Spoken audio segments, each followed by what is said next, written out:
my life was on hold. My real life, the life that I should have lived, was on hold. Nice to be free. Why me, Lord? What have I ever done to deserve? When I was 16 years old, I was wrongfully identified as a suspect in a crime that was committed, and then eventually arrested and ultimately wrongfully convicted. The crime was that of a murder. I was sentenced to 30 years to life plus life in prison, which in California basically was never to get out ever again.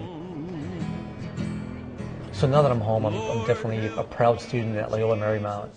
One of the dreams that I've always had in my life was to go to school, and one of the things that people who came to my rescue had in common was that they were all educated. The night of my 18th birthday, I was transferred to the men's jail here in Los Angeles, which is a very, very notorious jail for racism and violence. And looking back now, it was hard to imagine someone so young trying to stay afloat in a very deep, dark place.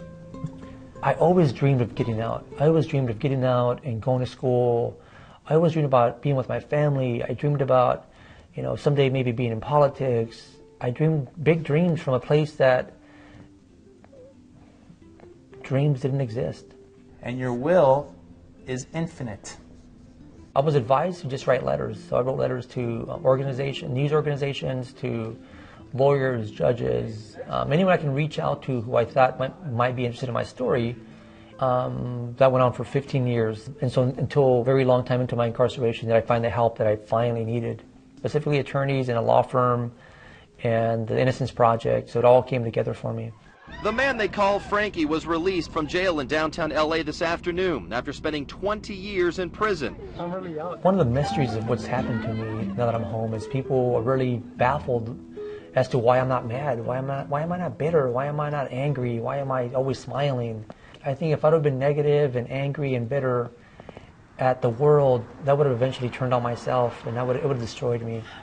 It's really hard to explain what it feels like to be free. It's a sensation that really makes you feel that you're alive. On a daily basis, you can look around and say, this is what I want to look at, this is what I want to be, this is what I want to do. To realize that my voice has power, my voice can be heard, and to lend my voice and to focus my voice and my attention on issues that involve, not only are close to my heart, but involve people who I care about. And if I can sort of use that voice in a positive way, which I think I've been doing on some level, I want to be heard. My name is Franky Carrillo, and I am a free man.